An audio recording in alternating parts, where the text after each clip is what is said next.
Pemirsa, bencana kabut asap telah mengganggu tatanan masyarakat. Dampak buruk yang terjadi tak hanya bagi kesehatan namun juga perekonomian hingga gesekan sosial budaya. Bahkan Badan Antariksa Amerika menyebut ini adalah bencana asap terburuk sepanjang sejarah Indonesia. Sudah hadir di meja Mata Najwa mantan pelaku pembakaran lahan Muhammad dan manajer kampanye hutan dan perkebunan Wahana Lingkungan Hidup Zenzi Suhadi. Selamat malam Mas Zenzi. Selamat malam Pak Ahmad. Terima kasih sudah hadir di Mata Najwa. Saya ingin ke Pak Ahmad dulu. Anda mantan pelaku pembakaran lahan. Persisnya di mana dan bagaimana cara Pak Ahmad dan teman-teman waktu itu membakar lahan? Kalau persisnya di daerah Oganilir. Oganilir di Sumatera Selatan? Di Sumatera Selatan. Pak Ahmad ini petani di sana? Iya, petani. Bekerja di perusahaan ini? Ya, dulunya pekerja. Oke. Ya, sekarang tidak lagi kan? Sudah tidak lagi. Kapan Ya. terakhir Pak Ahmad bekerja di perusahaan ini? Pokoknya kita kerja 8 tahun yang lalu. 8 tahun yang lalu. Ya. Tapi yang Pak Ahmad akan ceritakan di Mata Najwa ini sesuatu yang masih terjadi sampai sekarang, Pak Ahmad? Sampai sekarang masih sama. Oke, bagaimana ceritanya? Bagaimana pembakaran itu dilakukan? Pembakaran itu kalau yang dulu itu membakar itu siang hari. Nah, siang hari itu ada dikawal oleh sejenis pemadam kebakaran. Supaya nggak ada merambat ke tempat-tempat yang lain gitu kan. Jadi bisa sedikit-sedikit. Tapi kalau sekarang enggak, semenjak diadakan ada peraturan siapa yang bakar didenda 5 juta sampai 15 juta kan. Ya kalau kita petani nggak berani bakar itu. Pak Ahmad waktu itu yang memerintahkan untuk membakar siapa? Ya atasan kita, Sindar. Pengawas perkebunan? Iya. Yang dibakar berapa banyak itu Pak?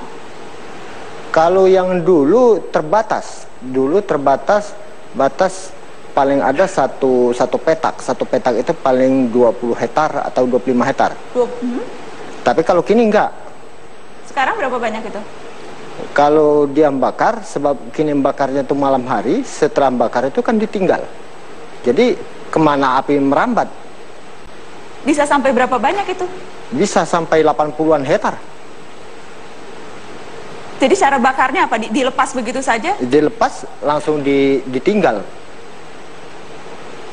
Jadi dia sudah bakar itu barangkali apa dilihatin dari jauh kayak. Jadi kalau seandainya ada kawan-kawan media atau wartawan mau ambil foto ya kena malam hari nggak bisa Mbak. Tidak pernah ada selama bertahun-tahun pembakaran itu tidak pernah ada aparat di sana yang memeriksa, yang menegur. Warga di sana pasti melihat dong kalau pembakaran, apalagi kalau siang hari. Sebenarnya aparat yang magang juga kan ada. Saya lihat di situ polisi ada yang magang. Sudah itu armet juga yang magang di situ ada. Ada tentara juga? Iya. Dan mereka melakukan apa? Ya sekedar ngawasi gitu Mbak. Mengawasi pembakaran? Iya. Jadi ada di sana pada saat dibakar? Ada. Tapi mereka kan diam saja kan karena mereka dibayar gitu kan. Dan ini perintahnya spesifik dari manajemen perusahaan menyuruh? Iya. Menyuruh membakar. Ya, jadi mereka tuh cuman ngelihat dari jauh. Sudah berapa tahun ini jadi praktek ini yang sepengetahuan Pak Ahmad? Dari tahun 80. Dari tahun 80? Iya. Dan Pak Ahmad tahu sampai sekarang pun itu masih dilakukan? Masih sama. Masih sama? Iya. Walaupun orang sudah bahkan yang kini modelnya kan kena ada undang-undang itu tadi Mbak. Maka dia bakar itu tadi malam hari. Supaya jangan kena undang-undang itu. Menghindar dari aturan? Iya. Jadi sepanjang Pak Ahmad tahu belum ada satupun yang terkena proses hukum? Belum ada Mbak.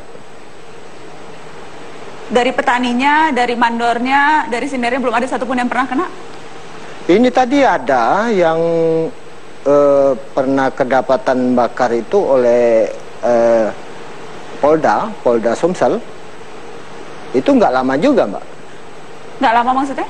Cuman berapa hari ada di Polda itu. Kemudian kasusnya hilang? Hilang.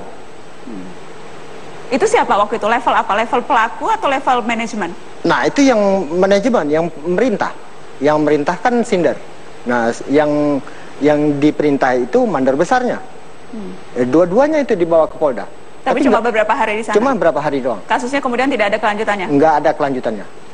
Masyarakat pernah lapor, Pak Mat dan petani-petani yang lain pernah lapor resmi, pernah komplain ini kebakaran terang-terangan dilakukan? Pernah juga dilaporkan Mbak, cuman nggak ada juga tanggapan. Mungkin karena kita selaku petani barangkali, apa ditanggapi orang kalau petani? Yang ditanggapi orang kan pejabat, Mbak. Kalau kita enggak. Jadi tidak pernah ditanggapi? Enggak pernah ditanggapi. Itu tadi kan Pak Ahmad cerita waktu Pak Ahmad bekerja di sana, kemudian disuruh melakukan. Nah, petani-petani sendiri juga kan terkadang membakar lahan kan Pak Ahmad? Iya, membakar juga. Tapi kalau petani, Mbak ya, kita bakar kan itu enggak seluas lahan perusahaan. Memang ada membakar, cuman enggak seluas lahan perusahaan. Lahan perusahaan kan sangat luas. Kalau kawan-kawan petani paling luas dia membakar cuma 2 hektar. Tapi berhubung ada aturan yang baru ini tadi, sampai sekarang banyak kawan-kawan petani itu belum bakar, Mbak. Nggak berani. Tidak berani? Tidak berani. Siapa yang mau keluar uang 5 juta sampai 15 juta, Mbak? Kalau perusahaan mereka tetap berani? Masih, kalau yang itu nggak ada pengaruh dengan aturan itu. Makanya mereka membakar malam hari. Membakar malam hari. Iya. Baik, Mas Zenzi, ini sebagian besar kalau kita petakan, sebagian besar pelaku pembakaran itu apakah petani seperti tadi cerita model Pak Ahmad, atau perusahaan-perusahaan yang memang membayar untuk melakukan pembakaran, pembukaan lahan atau untuk panen misalnya? Kalau kita melihat proses pembakaran itu salah satu bagian dari upaya kolaboratif merusak satu bentang alam, dalam hal ini hutan ataupun gambut. Nah, kalaupun masyarakat melakukan pembakaran, itu masyarakat ini hanya operator. Operator? Seperti Pak Ahmad dan kawan-kawan ketika itu dulu operator? Operator pelaku. Yang melakukan perintah perusahaan? Yang melakukan perintah. Nah, selama ini kan siapa yang merencanakan, terus satu tingkat di atasnya, siapa yang menikmati keuntungan dari proses pembakaran itu belum tersentuh. Kayak di Riau, Jambi, sama Sumatera Selatan, itu ada satu orang menguasai hampir 1,9 juta hektar hutan. Yang kita catat dari tahun 2010 hingga 2015, itu dalam konsesinya ini terus mengalami kebakaran. Malah di tahun 2015, 52% titik api di Sumatera Selatan itu berasal dari konsesi milik orang ini. Itu perorangan jadi? Perorangan yang memiliki, yang satu perusahaan perorangan? 52%? Satu grup besar, tetapi simbol dari grup ini ada satu orang pemiliknya. Kayak begitu. Dan Walhi punya data-data siapa-siapa saja pelaku pembakaran ini? Grup yang terlibat kita punya. Grup yang terlibat kita punya, dan kita sudah mengidentifikasi, kita mengelompokkan 2 modus dalam proses pembakaran ini yang dilakukan dalam bentuk skenario.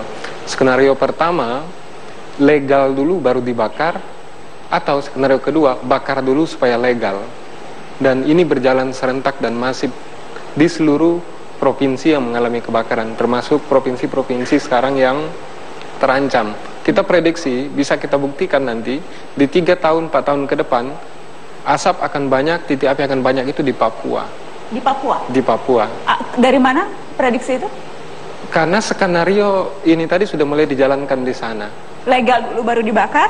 Legal dulu baru dibakar, atau bakar dulu baru dijadikan legal. Apa itu maksudnya? Legal dulu baru dibakar jadi? Jadi di Kementerian Kehutanan dulu ya, sekarang Kementerian Kehutanan dan Lingkungan Hidup, ada 2 skema untuk pelepasan kawasan hutan. Skema pertama, pelepasan kawasan hutan secara langsung atas usulan perusahaan. Skema kedua, pelepasan kawasan hutan atas usulan kepala daerah. Nah, yang kita temukan, perusahaan atau pengusaha ini mendorong masyarakat eksodus ke suatu tempat, bakar dulu kawasannya, baru diajukan pelepasan kawasan hutan. Nah, kecenderungan tim terpadu yang merekomendasikan ke Kementerian Kehutanan dulu, kalau dalam kawasan itu sudah dinyatakan kritis atau terbakar, maka kementerian akan melepaskan kawasan itu menjadi area peruntukan lain ataupun jadi ini cuma cara skenario untuk mendapatkan konsesi dengan cara seperti itu? Itu juga buah dari kesalahan mainstream pemerintah memperlakukan alam di Indonesia kalau kita lihat. Karena dalam kebijakan kita, kalau hutan itu kritis, maka dia dipaksa untuk produksi. Padahal seharusnya hutan kritis itu dia dipulihkan. Karena kecenderungan memaksa hutan kritis ini produksi, maka para pelaku usaha ini dibikin kritis dulu hutannya, baru didapatkan izinnya. Bencana asap akibat kebakaran hutan adalah kejahatan terencana. Ini kejahatan terencana. Kejahatan terencana. Yang dilakukan oleh